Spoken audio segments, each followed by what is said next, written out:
Welcome to the Night We Met podcast. My name is Josiah Jones. This is my very cozy wife. Cozy today. Oh, I'm Ashlyn. She's Ashlyn. You just started thinking about the blanket that you're under. It's Barefoot Dreams. Barefoot Dreams blanket. Is that the brand? Mm-hmm. Cool. So soft. Welcome back. If you have listened to previous episodes, and if you haven't, welcome to this episode for the first time. I would encourage you, if you have not listened to the previous episodes, maybe go back, because we're kind of going chronologically through a story here, and we're going to be jumping in, but this is really kind of the meat of the story, I think. The meat of the story. And, but yeah, I think there's a lot of context that is in the previous episodes that will set that up. I think in future seasons, we're going to get a little bit more topical and bring in maybe try to bring in guests and other couples. But right now, we're going through our story and what we've experienced. We did a very high-level version of that in the first episode and kind of covered the 30,000-foot view.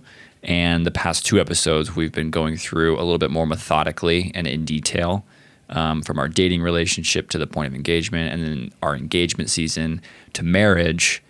And now we're going to be getting in from marriage up to Ashlyn's heart transplant and some of the subsequent weeks after that, and that, because in this episode there's going to be, I think, a fair amount of good stuff. I'm not sure how long or short this will be. Yeah, I could see it being short. I could see it being long. I could sit here and waste time and make it as long as I want. All right. So that being said, we left off the last episode with we're now married. Went through our wedding day. That was a complex day. Yeah. There was a lot of good, and there was things that were not so good. And if you want to hear more about that, you can obviously go listen to episode 3. Yeah. But we're going to be picking up right here. We're married now. Not having any sex. Just say that. It's the truth. It is the truth. It's sad. Obviously, if you did listen to the previous episode, you know that we got married mid-COVID, so we did not go on a honeymoon. It was just get married, spend a night at an Airbnb in the mountains, and then the next day was just go home. Back to normal life. just go home. That was so weird. So did I carry you across the threshold? I think I did. You did, yeah. Yeah, I carried you. I picked you up and carried you across the threshold through that really narrow door. Yeah. In that, we had a very typical, like, newlywed house. It was just very cute and small and nothing fancy at all. The bathroom was in the kitchen. The bathroom was in the kitchen. Yeah, the house is over 100 years old. Yeah. And it was, but I liked that house a lot. Me too. But so yeah, we're married. We're back at home, and Ashlyn is on the heart transplant list. And we talked about in the last episode that we had a false alarm call where we got a call and they said that they had a heart for you, and we were anxious and buzzing around, and it was just like this very anxiety driven, like, oh my God, we got to get to the hospital. Holy crap, it's happening. And that was just a week after you got put on the heart transplant list. Mm-hmm. And so it was just this very chaotic, like, kind of thing. Yeah. And so then they end up calling and they say, actually, we ran some more tests on that heart. It's not a good heart. We're not going to give it to you. Huge deflation of, just that was an emotional roller coaster. Yeah. And really stressful, and takes a lot for your body to kind of re-regulate after that. I don't think it ever did. Yeah. I really don't think both of us regulated after that. Yeah. I think we came down a little bit, but then it was just like, okay, the next one. When's the next call gonna come? Right. So you're still waiting there with bated breath, waiting for that phone to ring. Yeah. It's like kind of, I always describe it like, it's like you're having a baby, because I had like a bag packed and ready, because you literally never know when they're gonna call, and it's just gonna happen. It's just gonna, and you gotta grab it's different for everyone. Obviously, we'll talk about that day specifically, but it's just a crazy kind of concept.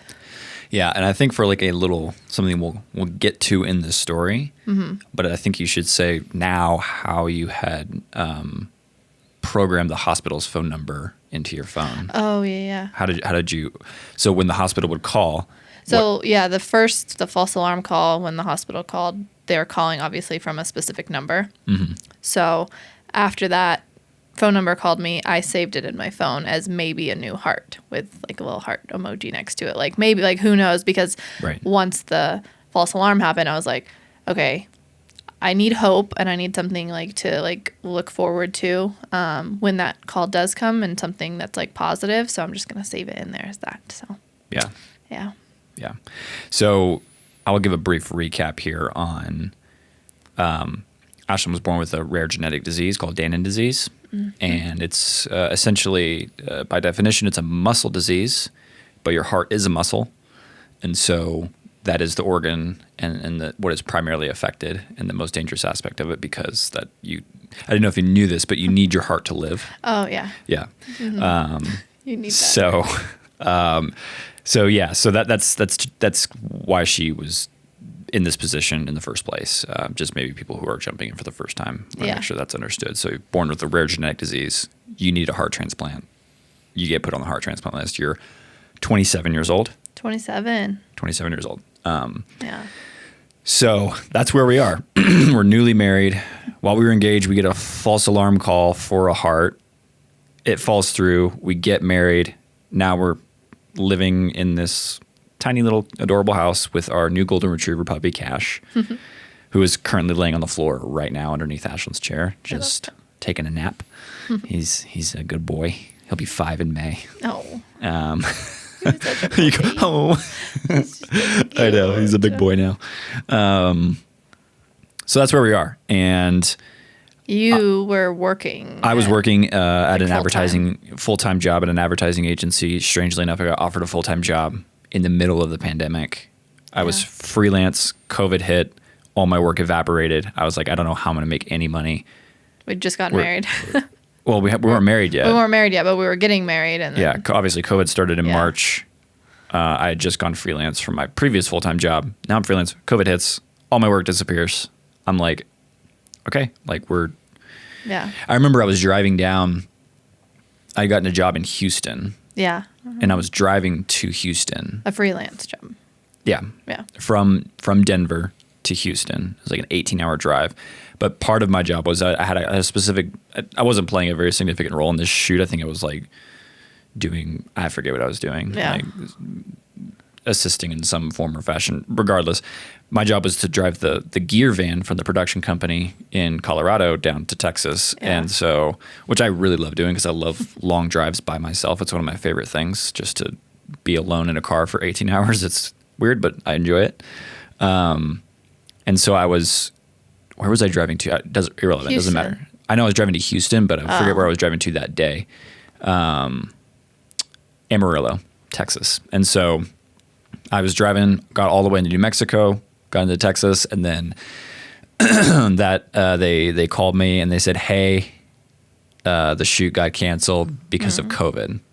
And it was still so early in things. Like we didn't really know what was going on, and I was like, what? Like, really? Like, you know? But then he told me, he's like, it's okay. It's like, it's in the contract that they're going to pay you for the entirety of the shoot. Yeah. So I got paid a good chunk of money just to drive to Amarillo, stay in a hotel, and then drive back home. Yeah. And that was the last money that I was going to see. And that was in March. Yeah. And now we're in August, September. Yeah. I think I got one small little editing job, maybe revamping some stuff for a clothing brand that we had shot for. And so, yeah, like money was dwindling, and now we're with the wedding coming up, and my wife's waiting on a heart transplant, and I have no clue how I'm going to do anything. Yeah, that's wild. So yeah. How did that feel to you? Like looking back on it. Again, that time is such a blur, and I think it's a blur for a lot of people. Yeah. I mean, outside of our circumstances, right? The early 2020, we're all like, my brain blacked out. Yeah. Like, the part of my brain responsible for storing memories just turned off. Yeah. So I don't remember a whole lot. I do have to a fault, a kind of it'll work out mentality. Mm-hmm. I have that when I'm, out in the mountains, like climbing climbing a mountain or on like jobs or financially. I kind of just have this like, we'll figure it out kind of deal. Yes, you do. Which you love. You love that about me. Love that so much. Love. No, I think I was in that place. I was like, because again, we had never experienced a global pandemic, so we didn't know if this was just going to be, I wasn't thinking, this is going to be a year and a half, 2 years of our lives being severely affected by our ability to work for this pandemic. We're all thinking like, remember, 2 weeks to flatten the curve. Yeah. Like we're like, this will be a few weeks, a few months, maybe we'll figure it out. It'll be okay. Yeah. So I wasn't super stressed at that point. I don't think. You weren't stressed like us getting married and like any of that? Well, yeah, getting married stressed me out. But the financial and like you providing didn't stress you out, even though you had no money coming in. I was worried in that moment. I was like, these jobs disappeared, and I was relying on these jobs. Yeah, and so that was concerning. Yeah. I don't know. I just feel like it's like, as a man, how to like. I think that's where I'm like, digging into, trying to. Yeah, I mean. Or were you just like young, sort of like younger and well, like we can get we'll get to where that really came to a head at some point, but that was a little later on after some of the events in the story. Yeah, it's true. But yeah, that was that was going down, and that was gnarly. Where do we want to go from here? I lost my choo-choo train of thought. You did lost the train. Let me try to catch it. You interrupted me by asking me about emotions. So difficult. We were waiting, and you just got a full-time job. You were offered the full-time job. So yeah, that's it. Yeah. So there you go. So that same company that I was contracting for, then they came at me and offered me a full-time job like in June, and this is when it really hit the fan in terms of. And at that point, I was like, "Yep, I'll take it. I'll take some health benefits and a salary. Let's do it." So I started working a full-time job at an advertising agency in Boulder, Colorado, and that was going relatively smoothly at the time. And yeah, what was going on for you during that time period from the day we get home after our wedding? Well, I was still really sick from like you got this full-time job, which I was like really, really grateful for. But it was a big transition going from living, because I lived at home my whole life, like until we got married, till I was 27, which I feel like is pretty rare these days. Mm-hmm. And so I went from living at home, my parents taking care of me, like physically with my health stuff, and then financially too, because I couldn't work. I was so sick that like now going into marriage, and I want to be this like good, loving, patient, kind, like serving wife, but I don't have a lot to give at that time. So I felt kind of just like useless because I was at home, like you were going to work just like every day, normal, like people doing those things.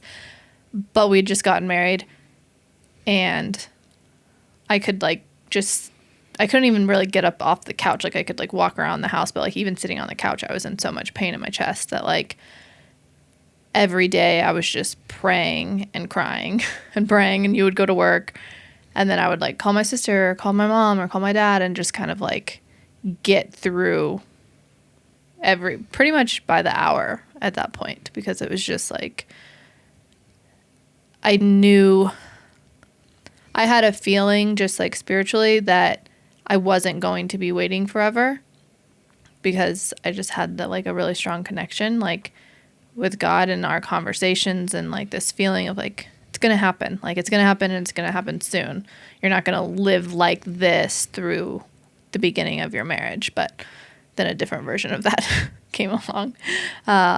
So I was just in a lot of pain and exhausted and wanting to bond with Cash, because we originally got him. I was like, we're going to get him right before we get married. I know I'm on the heart transplant list. He's going to be my emotional support dog. He's going to like be my dog through the process. And then that just didn't happen. He was such a stinker.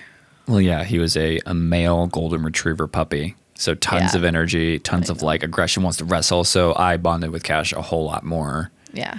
And which it's interesting the way that it worked out. Yeah, because he actually ended up becoming my emotional support animal. And now, I mean, we have another dog now, but when we really look at it, it's like Cash is my dog. Yeah.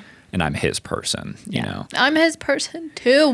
Well, I know, but I'm just saying by virtue of the way the relationship, I mean, he obviously loves you and he cuddles with you and all that kind of stuff. But I think if we did that test where, you know, the two owners stand and then the dog between them, when they run in different directions, like Cash would run with me or chase after me because. Well, Rosie would come to me, so. Probably. No, definitely. Don't probably mean. Anyway.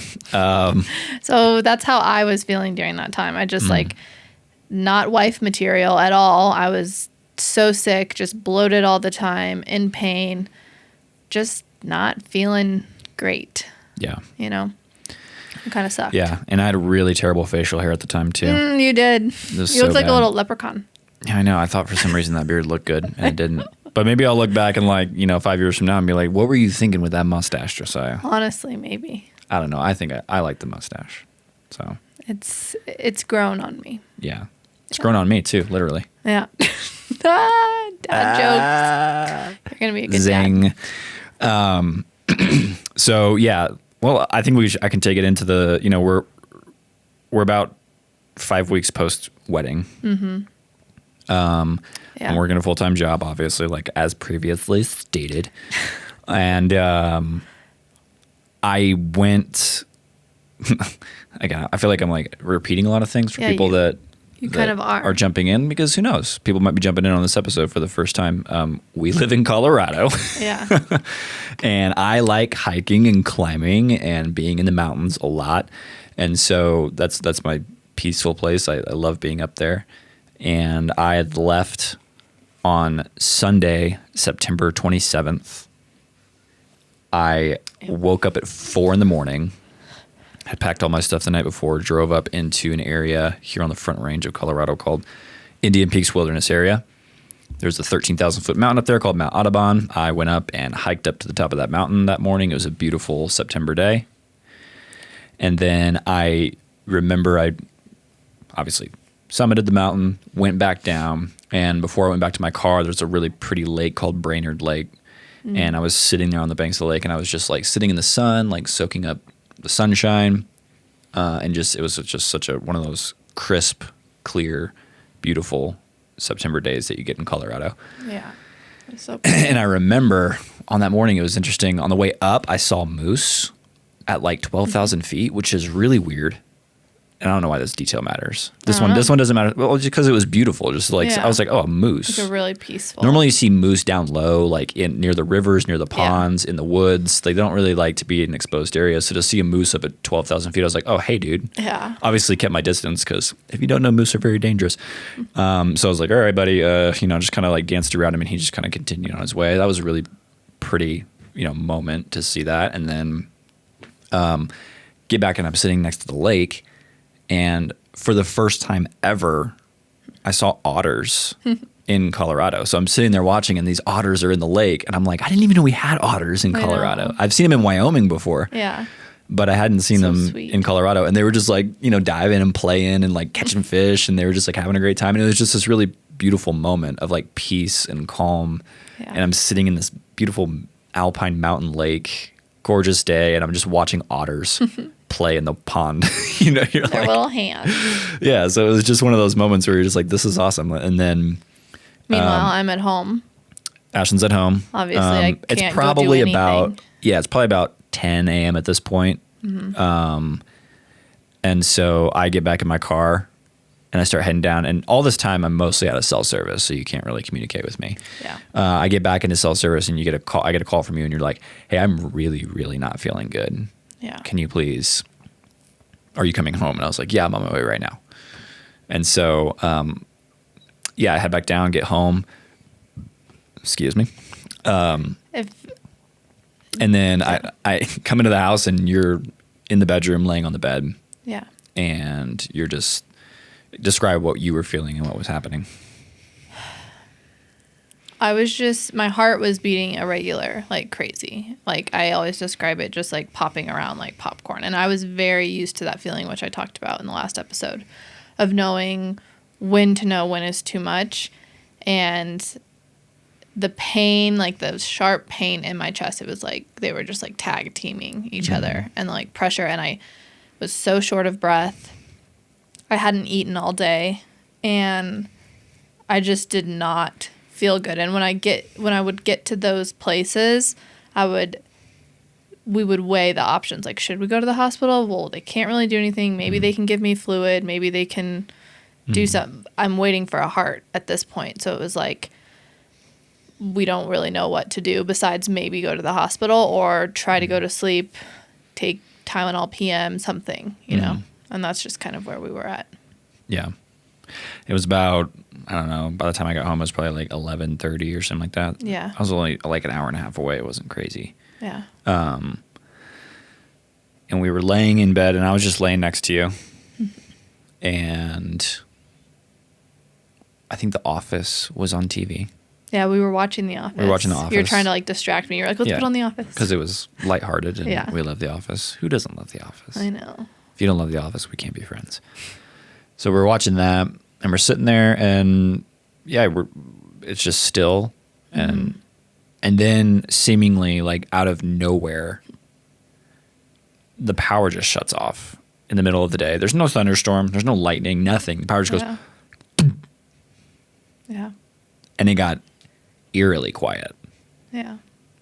Like just, the air conditioning obviously turns off. Like the appliances shut down. The TV's off. There's nothing anymore. It's just dead silent. Yeah. Because and I think the difference in that, it was like we were using noise to kind of like drown out the like worry and the anxiety that we were both experiencing. And it was almost like a scene out of a movie. Yeah. It's crazy. Your phone was on vibrate. It was not. So it shuts off. It's quiet, dead quiet for a few minutes. We're not really talking. We're just laying there. Mm-hmm. We're like, what was that? Okay. And then we just laid there in the silence. And then we just heard. And then. But I saw it was on my nightstand on my side. So we were both laying in the bed. And you were on your phone. And so I heard it first. And I looked over. And I just had this second, like, I saw it said, maybe a new heart. And you didn't know quite yet. Like, that, it was just, like, seconds between. And I was just, like, looked at it and then just had this, like, just this peace and, like, okay, God, like, this is it. Like, I know this is it. This, like, how the power going out wasn't a coincidence, I don't think. It was just this like stillness and this peace that we needed to like usher in almost this like miracle that was happening. And so I just looked at the phone and like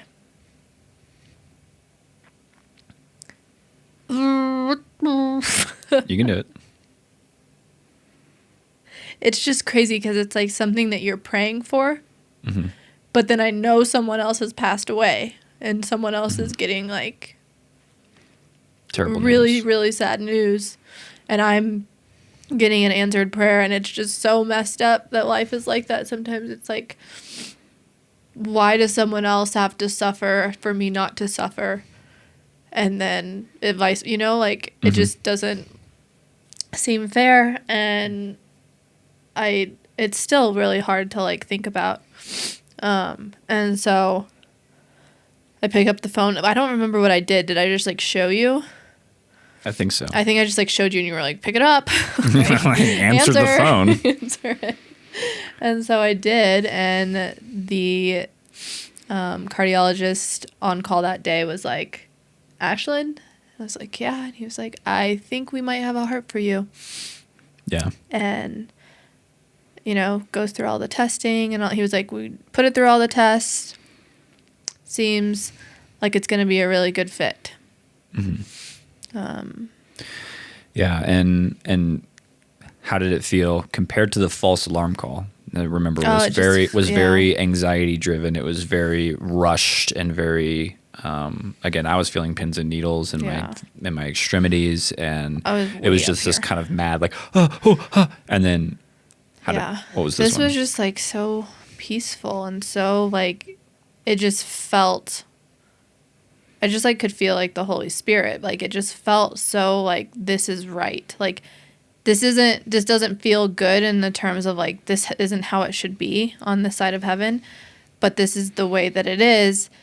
And here I felt like God was like, and here's my peace to get you through it. Like you guys are married now. And I think that was a huge thing that God wanted was us to be married. Only 5 weeks. But the fact that we were married and we were together when we got the call, I think that was huge too.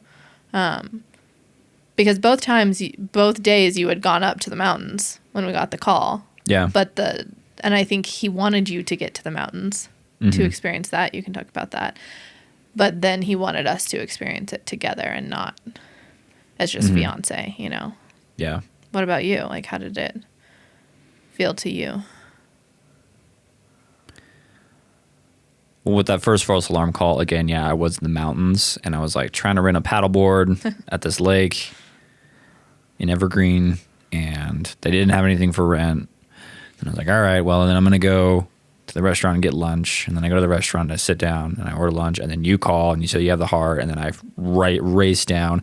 Then we get down there and then we found out the heart's not anything. It was just kind of this like, I mean, I'm not like, it was just like one of those, we all have those days where everything just kind of feels like a dead end, or you feel like you keep, like the other day when I just kept like, I burned my hand, and it was one of those, it bit your tongue, burned my hand, like Cash threw up. Like, it's just like, you know, it was kind of like that, you know, just one of those things where it's just like, like you just feel like, I'm just trying to like have a good day here, you know? And it feels like I'm getting stopped at every little thing that I'm trying to do, including getting the heart. But you know, anyway, I'm not trying to read into that too much, but it's just like, it was just that kind of day, you know? But then with this one, going all the way back to just seeing the moose, and seeing the otters, and being in a really peaceful place. That's a peaceful place to me. Yeah. And then there's a little bit of like dread coming home because I knew you weren't feeling good, and that's a whole different thing to deal with. And I'm already tired because I've been up since 4 a.m. and I've climbed a mountain. Yeah.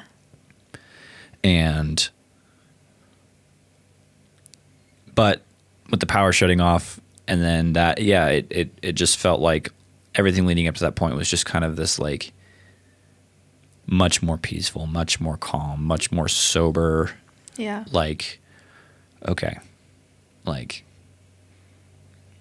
and it felt like, it's like we knew that this was the one, that it wasn't going to be a false alarm, that they weren't going to call us back and say that it's not a good heart.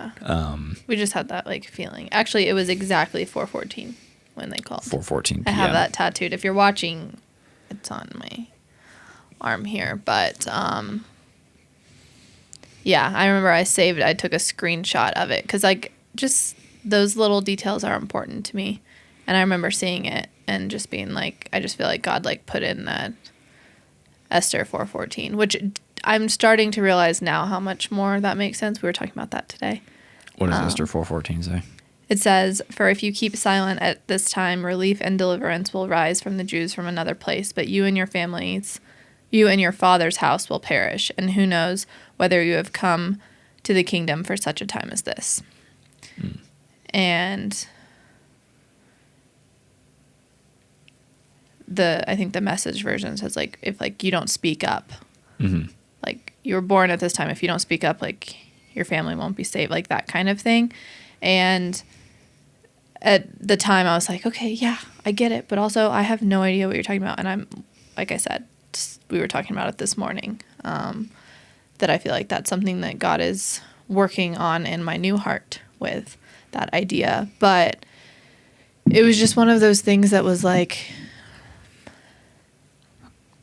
Can you talk a little bit more about what that verse means to you and like why it's significant? You're going to make me uncomfortable here. I just think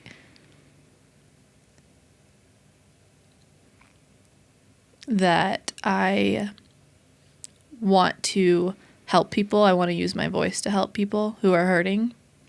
Why do I cry? And it's been really hard for me to do that, like growing up being sick. And then growing up just like in relationships where my voice was like not, in their opinion, not necessary or not valued, or just wanted to keep me small. And I started to believe it for so long. And so then we get married and you're the opposite of that. Like you value my opinion and you encourage me to speak up. And so when I got the call and that like it just didn't hit me then, and it's literally present day what I'm processing through of like, I do feel like my voice matters and I have a story to tell. And that's why a big part of why we're doing this podcast, to help me get through these things, to be able to like use my voice to literally speak up, because there's people, my family, friends, people who I don't even know, who are hurting, and my words could help them. Mm-hmm. But I have to be willing to speak up. And like, I feel like my heart, my new heart, gives me the ability to do that. Like, that I didn't have before with my old heart, because I would have died and it would have like ended there. But now I have this chance, and it's just a matter of like remembering God's truth and continuing to like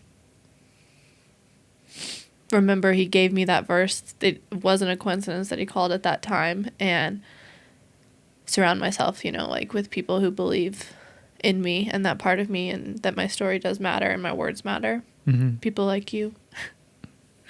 So yeah. Wow, that's 2 times already. That's 2 cries, 1 episode.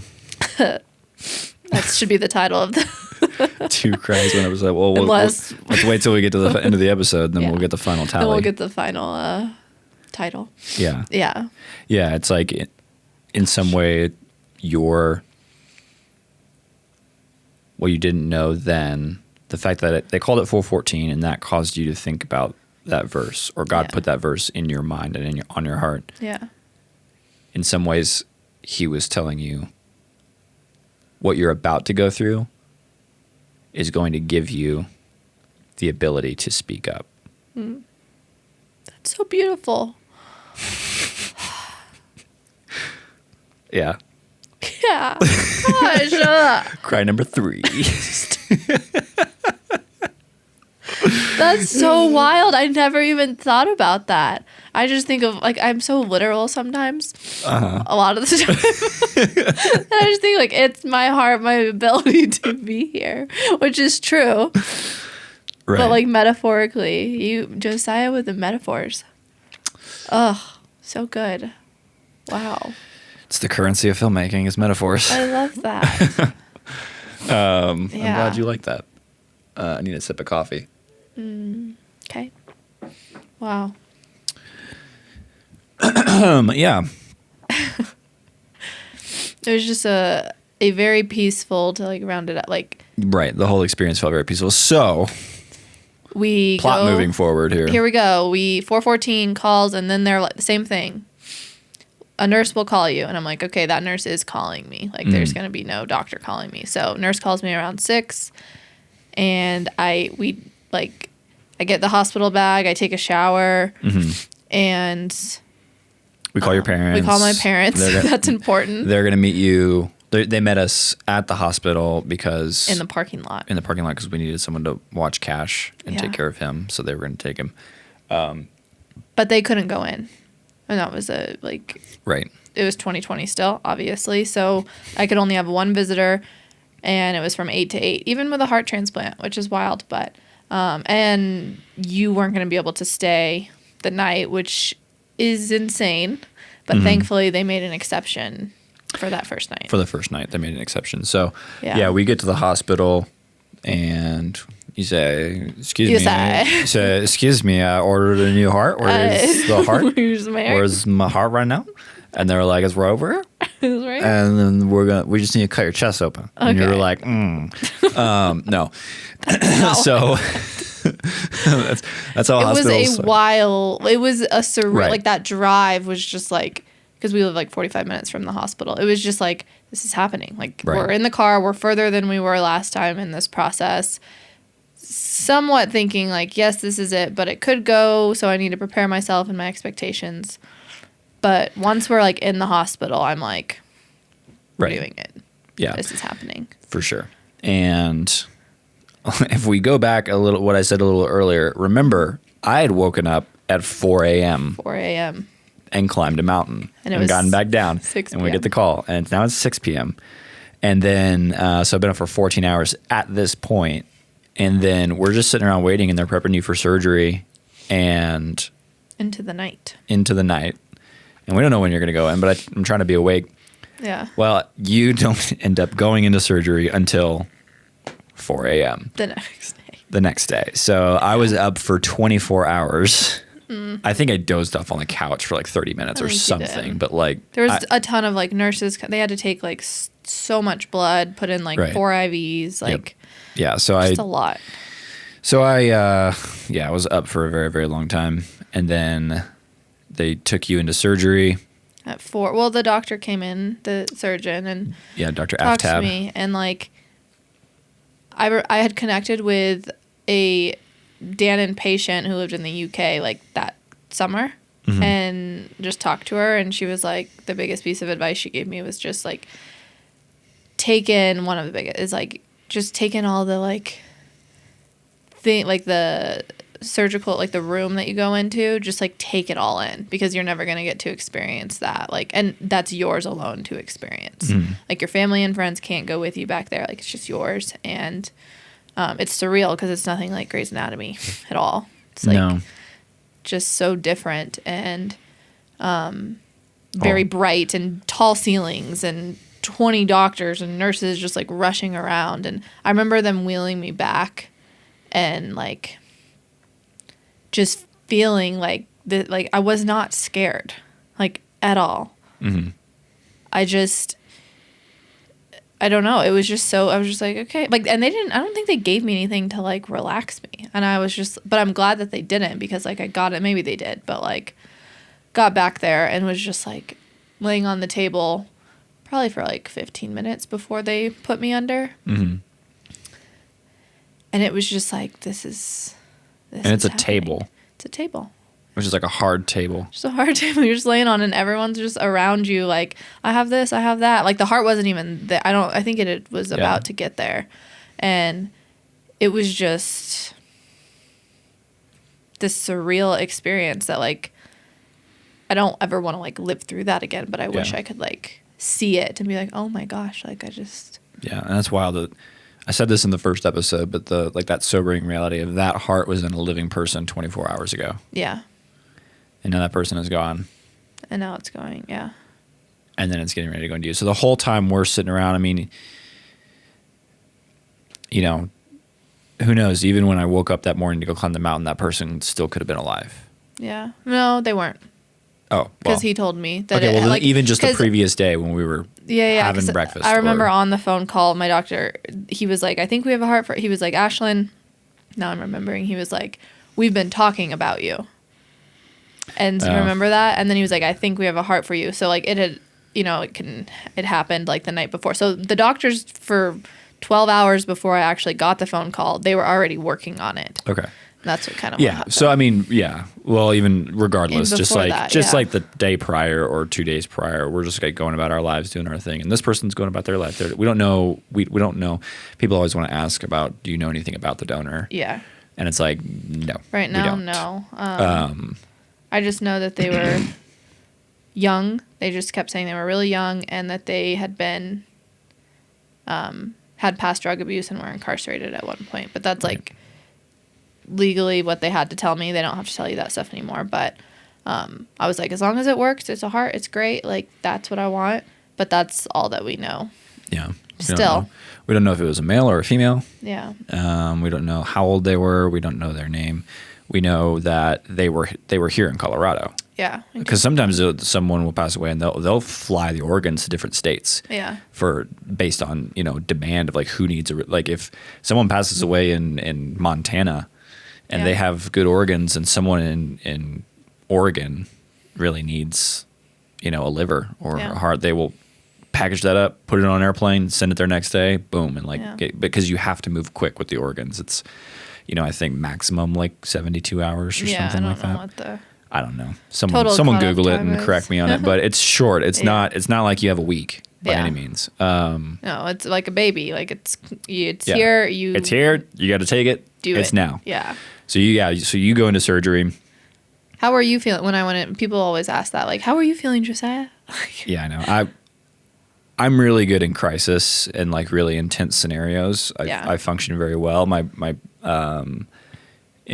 in a good way, like my brain can shut off emotion and I can focus on what's happening and what I need to do, and just I'm pretty good about that. It's an added benefit when you like going and doing difficult and hard things in the mountains, and sometimes shit hits the fan and you need to keep your head on your shoulders and make smart decisions. And so my problem is that when the crisis is over, then it's re-engaging my emotions turning in order it off, and then processing what I went through and what happened.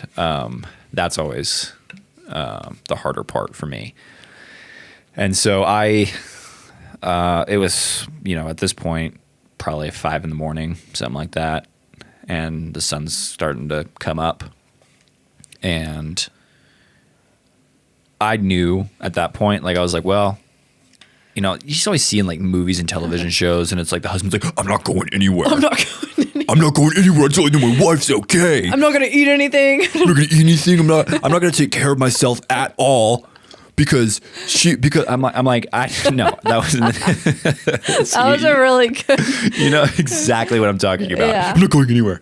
Right. And so that was not me. I understood the situation. I was like, all right, well, it's out of my hands now.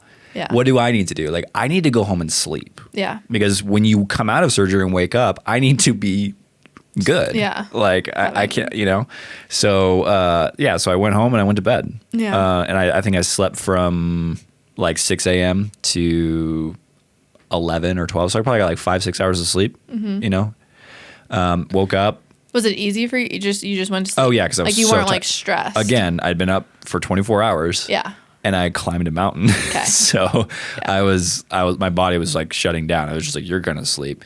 Yeah. So I slept 5-6 hours, woke up, called your parents. I said, hey, what's the progress? They're like, she's still in surgery. I was like, great. Yeah. And then it ended up being a 10-hour surgery. Yep. About 11, 10. Yeah. So I even got to the hospital and was waiting. I was still waiting around for a little while. Yeah. I think a few hours before you even got out. Yeah. So I didn't miss anything. Got there. Yeah. And then it was time for you. They got you out of surgery. Yeah. They got you plugged into all your power adapters in the room. Yeah. You had so many machines, and tube going down your throat, and tubes going into your chest, and tubes going into your stomach, and all that stuff. Yeah. We have I was filming. You were. That's an important part. Yeah. That was like, you're not in any, really. There's a few photos of you. But like, and this is something obviously we're working through, but like, you started filming basically, I guess at that point, that's when you started filming, right? Yeah. Yeah. I had like, I wish I could, if I could go back and probably I wish I could go refilm that, because I was borrowing a camera from someone, because I actually didn't own a camera at that point in time, because the nature of my work, oftentimes you don't, yes, I'm a filmmaker, but you don't actually have to own a camera. You can rent, or the production company provides one, or you get hired just to edit. Like, it's, there's just like, there's a lot of jobs in the film industry that don't require you owning a camera. So I didn't own a camera at that point. Yeah. I was borrowing one and I didn't fully understand it. So I look at the footage now, I'm like, damn it, it's not exposed right. That kind of thing. So if I could go back and, anyway, but I was also had other things to worry about. So it's not the prettiest footage in the world, but that's not the point for that. That's not the point. Right. But I was filming but anyway, I was the first one that got let back into the room, and you were still unconscious. And I go back in there, and I remember the first thing I did was I just went up to your arm and I put it on your wrist and felt your pulse. And it was just doot, doot, doot, doot. and you're like, oh my God, it worked. You know? It's in there. I was like, that's a different heart pumping that blood now. Yeah. You know, there was just like, that was a really surreal experience. And I was like, okay, you know, but you were just unconscious. So I was just kind of staring at you. I'm like, all right. Cool. Yeah. Now what? You in know? ICU. Yeah. So then I stayed in there for a little bit, went back out, let your parents come in. Yeah. Because again, the visitors was like 2 people. Mm-hmm. But we had 3. It was like a different situation, obviously. Oh, and I remember this happened while your parents were back in there. I went out and sat in the waiting area in the cardiothoracic unit. Mm-hmm. Not like all the way out, but like just like right outside the hallway kind of thing. There's a little waiting area. I'm sitting there, and you know, I wasn't one of these mask people. Right? Yeah. You know, I mean, I think people would probably know where we wore masks. Yeah. But I up thought until we didn't have to anymore. I thought it was stupid. Yeah. Because we all wore masks and everybody got COVID. So let the chips fall where they may. Yeah. Don't at me. But there was this one instance where I was sitting there and there was a guy sitting across the waiting room from me and he wasn't wearing a mask. Ooh. Now, if we were like, here's the thing. If we were like at a cafe or anywhere else other than the intensive care unit floor for a cardiothoracic, like when you think about the vulnerable people during COVID, this was the floor of the hospital where they all were. Yeah. Right? Yeah. Okay, so that was my only beef with this. Yeah. I'm like, dude, like the slightest cold or flu or COVID or any sort of viral infection is going to be horribly dangerous for these people, for everyone on this floor. Yeah. And I'm sitting there and I'm wearing a mask and this guy has his mask dangling from one ear and he's just not even covering his mouth. He's just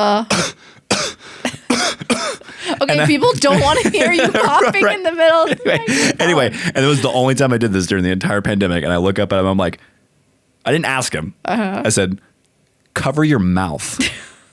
And he was like, he didn't say anything. He like nodded at me and put his mask on, you know, like I was a little like, obviously I was like, you know, on edge. We were on an edge in an intense experience. And like, we're in the one place where I'm like, again, I never told anyone to wear a mask. Like I was not always, you know, the biggest fan of wearing masks and all of that. But it was just like, I was over it by April. Yeah. But this was this thing. I'm like, dude, you're on the cardiothoracic floor, an intensive care unit in a hospital with heart transplant patients, lung transplant patients, like people who have had triple bypass surgery, like just the most intense, hardcore surgeries. Yeah. And you're just sitting here just coughing in the air. I'm like, you moron. Anyway, so that was your that was one thing that I remember happening. I was just like so irritated with that guy. But yeah, so that's just like a little side story. But that was an interesting time. So what is it called? I'm on the ventilator for 2 days. Yeah. So I think you woke up, but you still had that was one of the like the more difficult things to watch. So was hard. Like, and I have footage of it, but probably not gonna share that part on any kind of social media or anything like that. But I have footage of it. But you're conscious. Yeah. And you still have the breathing tube down your throat, and every once in a while it causes you to gag. Yeah. I'm not trying to scare anyone who's maybe waiting on a heart or anything like that. It's you won't remember any of it, trust me. Ashton, you won't? Are you speaking do you remember for me? This? Did you go through a heart? You said you didn't remember it. I can remember the feeling, but I don't remember the memory. If that makes sense. Okay. Yeah. So yeah, it's not a great feeling, but it's over. Hopefully, you know, everyone's different, so we don't want to like put timelines on like people and expectations, but it's like it does eventually. Yeah, it's like come out and you're okay, but it's just what I learned like through the process was not to compare myself to other, like that's a huge thing that people do so easily. And it's like you can't compare yourself to what someone else, heart transplant, anything in life. Like you're going to go through your process and it could end up similar or it could be very, very different. But I don't think that's not the point. The point isn't, oh, this happened this way for her, so it'll happen this way for me, and then everything will be okay. It's like, no, I have this belief and this faith and this hope and this, like, strength in me, and I want to exemplify that for other people to hang on to. And that's what I care about. Because it's just really hard, because then you get really sad. That's really what happened to me. I've been like, oh, it didn't happen this way, or this is how I feel, or this is the side effect I feel, or whatever. Right. But didn't at one point. Well, I want to say also too, it's like it's like I don't want to scare people. Yeah. Who are waiting for an organ. Mm-hmm. But I also don't want to sugarcoat it. Yeah. It's going to be a balance. It is a really hard surgery on your body. Yeah. And it can be probably scary at some points and very uncomfortable. Yeah. But approaching it with the mindset that this isn't going to last forever. Mm-hmm. This is going to be really hard for a limited period of time. That's how you thought of it, right? That's how I thought of it from my perspective, but also like what we've learned to process, like not just inside the heart transplant, but when we go through difficult things in our marriage, be like, this is hard right now. Yeah. But it's not always going to be this hard. It's not always, yeah. And so... that's what she said. I didn't know if you were going to say it. I did. I teed you up. All right. Thank you. That's what she said. But yeah, way to kill a moment. I'm sorry. No, I it's had fine. I had to give some relief. We can't be like Prison Break over here. Yeah, we're rewatching Prison Break. That I've never seen it, so I'm watching it. television drama from the 20-teens. 20 teens. It's really good. It's on Netflix. Go watch Prison Break. Prison Break. You will be stressed for 5 seasons straight. I don't know why we watch it before bed. It's I know. Like Anyway, but yeah, no, it will be difficult for a time. Yeah. But it won't. Always This be that difficulty way. won't last forever. And so, yeah, not wanting to sugarcoat the process of getting a heart transplant or a lung or any kind of organ Anything. transplant. It's hard. Yeah. But it's worth it. Yeah. And you definitely. have to be ready to go through that as the caretaker and as the patient. Yeah.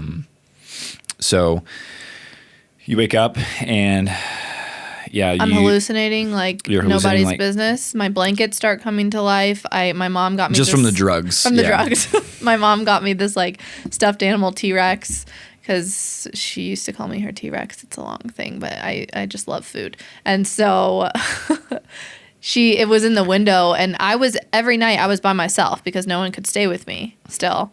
And so obviously nurses were there. They were great. But in the middle of the night, like that little T-Rex came to life in the window and it freaked me out. Mm-hmm. And then there was like, I saw like dancing ponies like on the whiteboard. Like just, I have video of you seeing the ponies. you do? Yeah, like you say, I just saw a pack of ponies. And then I corrected you. I was like, it's a herd of ponies, actually, Ashlyn. Oh my gosh. You called them a pack of ponies. Yeah. That was the most wild. That was just because like the pain meds were on deck fully and needed to be changed, and they changed them and it was fine. But Yeah, you had it's just so many drugs in your system. yeah, It it's was just insane. that initial like load to my system of pain meds, obviously. And then most people will not know this. This is just like basic information Right. to know.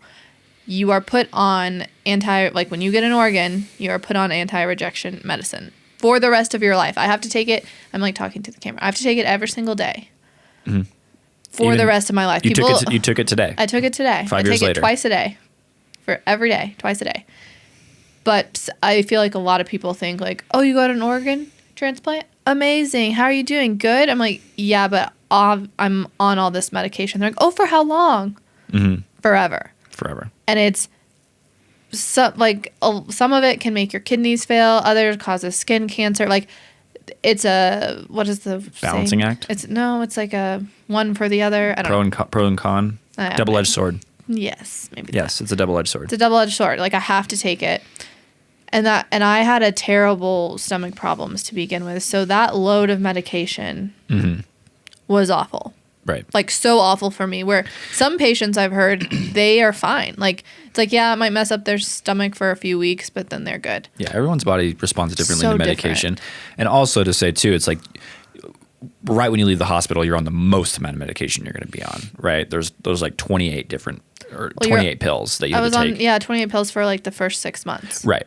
And then, but as you go on away from your transplant, like those begin to dwindle down less and less. And then Yeah. after a while, it's like, it's just like, you have to take like some Tylenol every day, essentially, obviously with worse side effects. I'm on I'm just 14 saying- pills a day still. 14 pills a day, but it doesn't take long. Like how do you do them all at once? Yeah, I just do it at once. 14 pills at once? No. I do 7, 8, 9, 10 at once, and then Okay. 4 at night. I don't even pay attention. I don't even see when you take your pills anymore. It's like so in the background now.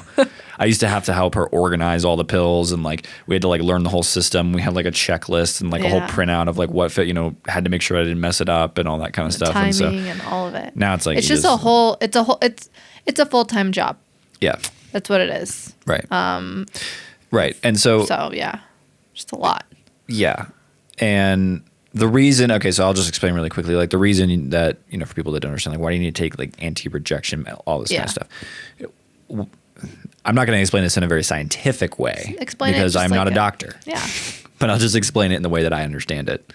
And that is when you take your body and your immune system knows your body and your immune system, and it is designed to protect your body from foreign invasion, whether it be a virus, bacteria, fungal infection.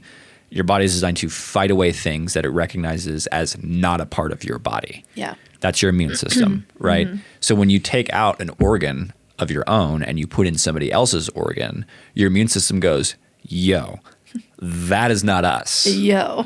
And your immune system says that's a threat, and it attacks it. Yeah. And so the risk of what we call rejection in a heart transplant is when your body's immune system attacks the new organ because it's like that is not a part of this body, and it's a foreign invasion, and it needs to die, right? It's your immune system just doing its job.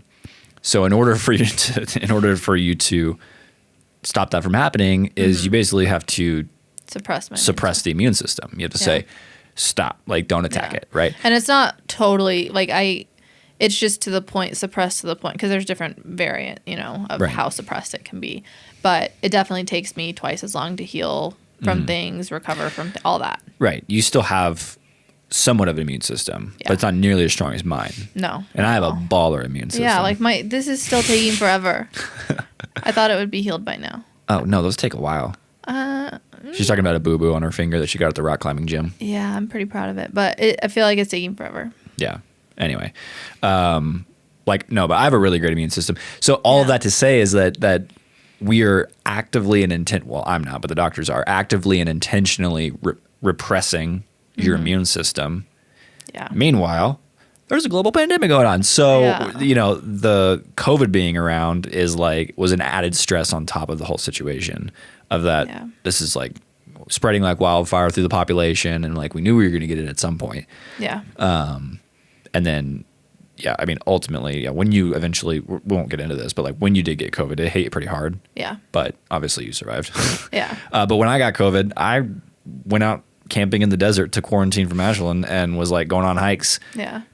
Like I was fine. Like just me and Cash were out in the middle of nowhere in the desert in Utah. Yeah. And I was like, I have COVID, people. But let's go see that with that, let's go on that hike to that arch, yeah. So I was like, I felt it, but like my immune system kicked its ass. And so, but yeah, all that to say that was just that's the reason, that's why they put you on immune suppression medication. That was going on during a pandemic. So you were a highly vulnerable person. So that means even when we got out of the hospital and when we were around other people, there was just a lot of caution and on edge and very like, be careful because, it was just you were at very high risk of especially early on. Especially early on. The first year. Right, first year. Really tough physically, emotionally, mentally, everything. Like they gave me the timeline of like give yourself a year to get back to baseline. Mm-hmm. Like it's not like, oh, you have a heart transplant and like 30 days, 6 months later you're back to it. What? I want to tell her that when we were watching Grey's Anatomy, or you were watching Grey's Anatomy. Oh, yeah. It was before transplant. Or no, it was after. No, it was after transplant. It was like a couple years after transplant. Yeah. And Ashlyn was watching Grey's Anatomy. Yeah. And I'd walked in the living room, and it was this episode where this girl gets a heart transplant. At Christmas. At Christmas. It's got to be at Christmas. Gotta be. And she gets this heart transplant. It's like, she comes into the hospital and it's an emergency and, oh, it's crazy. Television, doctor drama, hospital drama. And she goes back into surgery and then they just have a heart ready to go for her on standby, by the way. That's also not reality. Like, there's like, we need a heart. Like, and then like the next scene, it cuts to her and she's like stretching and she's like, No cords attached. No to cords her. attached to her. It's like she just got like, just got her teeth cleaned or something like that. She's just like, I feel so much better with my new heart. And it's Literally. like, what do you think this surgery? Obviously, Shonda Rhimes did not do her research on, Shonda Rhimes is the person who wrote Grey's Anatomy, did not do her research on what a heart transplant is before she wrote that episode or before her writers team wrote that episode. And I was like, not what? accurate. Not what we went through at all. I was like, I wish it was that way. You just I know. wake up like you just had your appendix removed. I mean, even that's harder than what they depicted. It's just like sorry, that was a rant. That was a rant. It was just like a time warp for me, which probably other transplant patients can understand that. Like, I was total in the hospital because people ask this all the time. Like, how long were you? I say only because it does feel very short. Only in the hospital for 12 days from the time of transplant to when we got out. Right.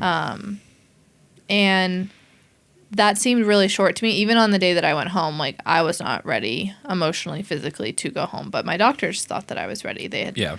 So basically, a part of transplant is that also the medicine is a huge thing. But then they, for the first years, the most, they have to biopsy my heart, which means they go in through like my neck or my groin. My artery, my groin. The artery in her groin. Whatever. I don't know what episode that was. If you know, you know. That's all I'm going to say because I don't know what episode that was. But they go through and they literally, I'm laying on the table. They don't put you to sleep. They just give you some sedation if you want it, which I took it every single time. And sweet fentanyl. Sweet. And then you lay there and you watch them. You can watch on the TV and they go through and they pick like 3 to 4 pieces, chunks of your heart every single time. And they did that the first month every week. And then they went to every other week. And then they went to once a month. And then finally yearly. And I'm at the yearly still here. But it's the most just like grueling, like back to the lab, back and forth. Getting your labs done every week and getting labs done is the same thing. And it's just this, like I said, it's a full-time job at that point. And you're in a full-time job for work and then a full-time job caretaker. And, like, that, just the culmination of those things was, and being newly married. And being newly married and being like, what is happening? Like, I was used to my parents taking care of me, and it's now this guy, and he's amazing. This guy is taking but, care of me. It's just so different than what I was used to. Yeah. And we lived a lot further from where I grew up, like 45 minutes. So I was further from my family. Yeah. And it was just all new and different and painful and joyful and, like, just a mix of everything. Right.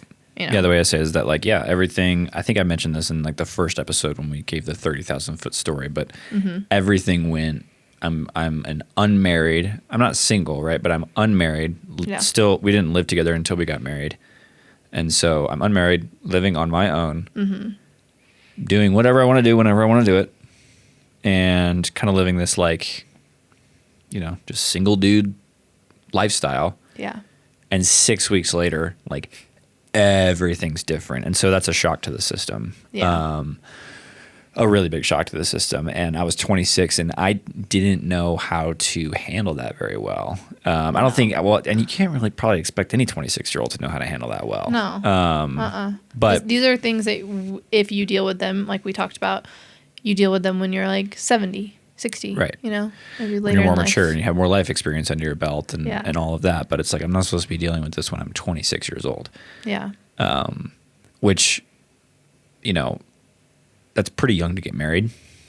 And I grew up, in Texas, and my parents got married at 20 and 21. My brother got married to his wife and they were 20 and 21, like super young. And so that was my expectation, was like, oh, so I actually thought 26 was kind of old to get married. Yeah. I was like, yeah, like this is, I'm like, I didn't get married as soon as my brother did, or my sister.